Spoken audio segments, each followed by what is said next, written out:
Bonjour à tous au masculin et au féminin, j'espère que vous allez bien aujourd'hui.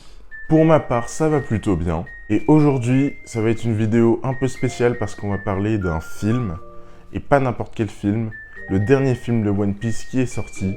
Je parle bien sûr de One Piece Red. Générique!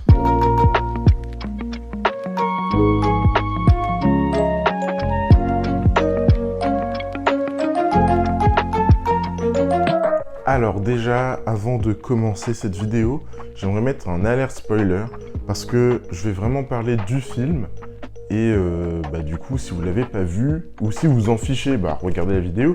Mais si vous l'avez pas vu, je vous invite d'abord à aller voir le film et ensuite à revenir juste ici. Ah là là, One Piece Red, un film qui était énormément attendu par la communauté manga et il faut savoir qu'en 2 semaines seulement, il a détruit tous les autres films One Piece en termes de vente au box-office. Ça, c'est pour dire à quel point le film était attendu par la communauté. Pour dire, quand j'ai été le voir, il y avait des gens qui étaient dans la salle, qui avaient déjà des petits éventails avec le personnage principal, entre guillemets, c'est Ultia. Ils avaient déjà des éventails d'Ultia. Moi, je me suis dit, mais les gars, le film, il est même pas encore sorti. Chez nous, vous avez déjà les goodies qui vont avec. Les gens attendaient vraiment de voir ce film. Et pour eux, c'était un peu le film qui allait relancer pas mal de choses dans l'univers de One Piece. Et je pense que c'est ça qui a été le premier gros problème. Alors tout d'abord, avant de rentrer dans le débat, est-ce que le film était bon, est-ce que le film était mauvais? Moi, je tiens à dire que j'ai passé un bon moment devant ce film. Vraiment. Ce film, je l'ai bien aimé. Au début, je me disais un peu bizarre. C'était pas ce que j'espérais. Mais comme j'ai pas eu de grosses attentes non plus, ça va, j'ai pu me plonger dans l'histoire et j'ai trouvé ça cool, sympa, intéressant.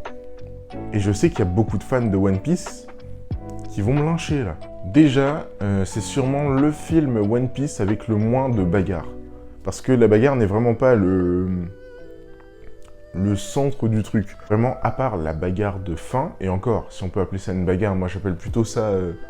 ça ressemblait plus à une animation un peu clip avec un peu de... comment on dit? Avec un peu de fan service. Voilà, c'est ça. On voyait juste les personnages...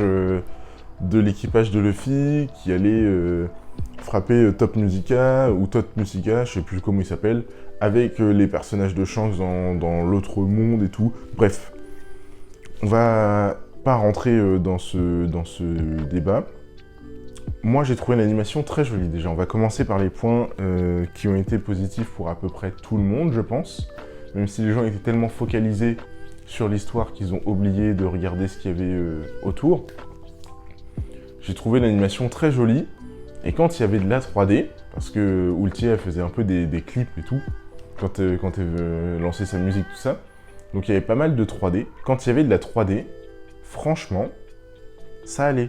Il n'y en avait pas trop, ça se voyait, mais il n'y en avait pas trop. Moi j'ai trouvé ça, c'est bien dosé. Après, je pense que c'est le seul point où personne peut critiquer... le film. Parce que tous les autres points, je sais qu'il y a des gens qui avaient un gros problème avec. Le premier gros point, c'est Ultia et la chanson.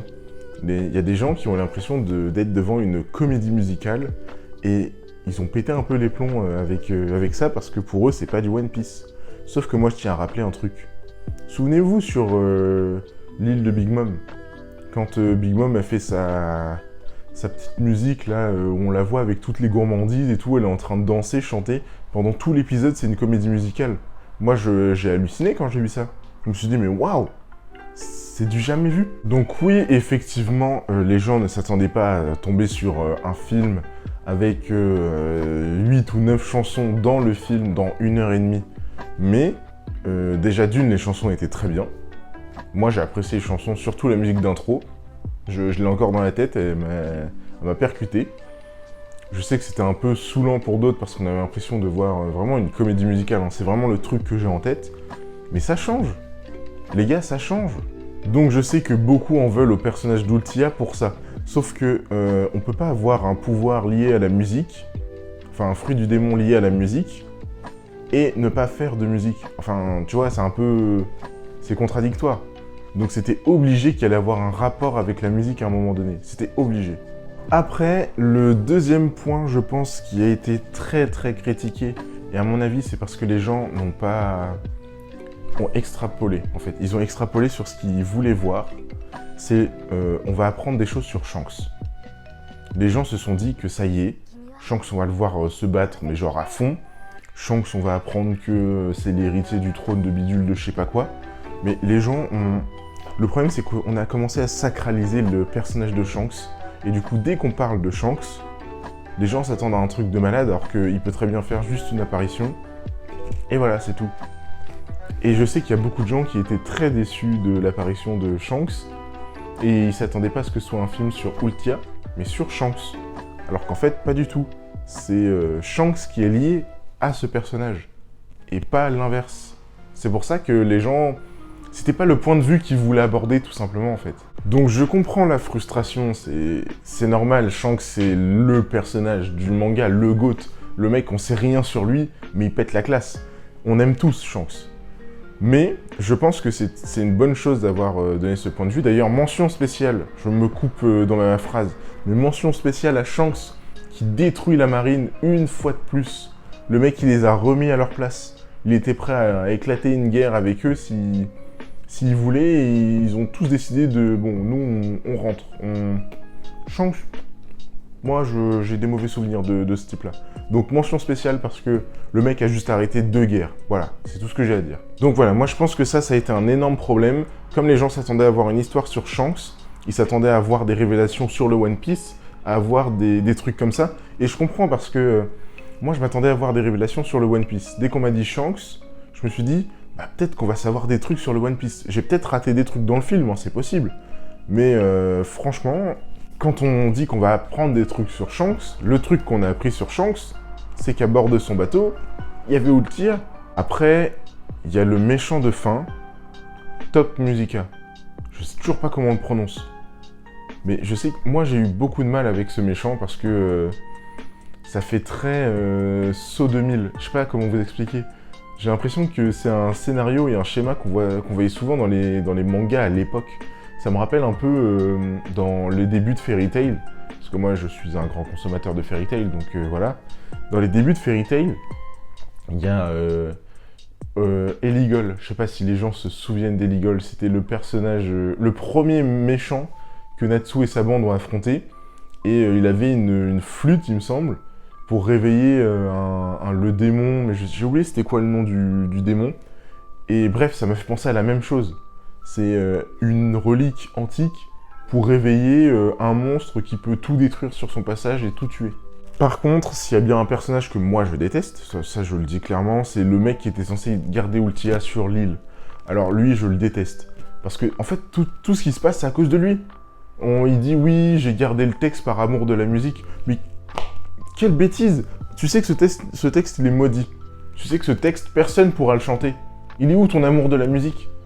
Non, c'est juste que t'es bête. Tu sais qu'Ultia, elle est capable de réveiller Top Musica, et toi, au lieu de détruire les vieux papiers du texte, tu décides de l'enfermer. Non, moi, j'ai trouvé ça ridicule. Enfin, pas d'un point de vue de l'histoire, mais d'un point de vue humain. Qui fait ça? Donc, revenons au sujet principal. Et à mon avis, voilà, c'est ça, les fans ont un peu extrapolé ce qu'il pouvait y avoir autour de l'histoire, autour des personnages. Et quand ils sont arrivés en salle, ils avaient tellement une haute estime du film, ils attendaient tellement un banger, un truc de malade, que quand ils ont vu le film, ils ont été déçus, parce que c'était absolument pas ce qu'ils attendaient. Tu vois, c'est comme si demain on te dit, bah tiens, j'ai une surprise pour ton anniversaire. Et toi, tu t'extrapoles des trucs, tu te dis, ouais, il va m'emmener à Dubaï, il va m'emmener patati patata, on va faire des trucs de malade. Et au final, il t'offre juste un cadeau, genre un jeu de PlayStation, même si le jeu de PlayStation, c'est carrément cool. Bah, toi, tu t'imaginais voyager, donc forcément, tu trouves ça nul, le jeu.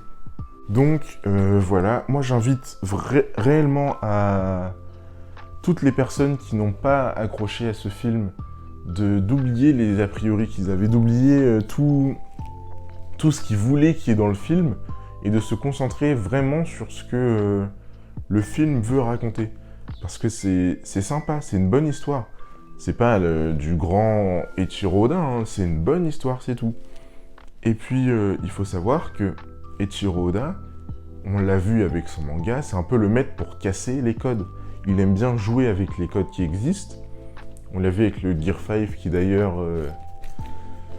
Moi, le Gear 5, je kiffe. Franchement, j'ai trouvé ça, mais juste incroyable. Mais bref, c'est pas le sujet de la vidéo. Je sais qu'il y a beaucoup de gens qui n'aiment pas le Gear 5 pour les mêmes raisons que moi je l'aime. Et le film, là, One Piece, c'est un peu la même chose. Il y a beaucoup de gens qui détestent ce film parce qu'ils n'attendaient pas ces choses-là dans ce film. Mais je vous invite réellement à regarder le film avec un œil neuf. Et faut pas oublier que Oda, c'est un peu le maître de son œuvre. Il fait ce qu'il veut. Il a décidé de faire ça, donc il l'a fait. C'est tout. On peut pas revenir en arrière.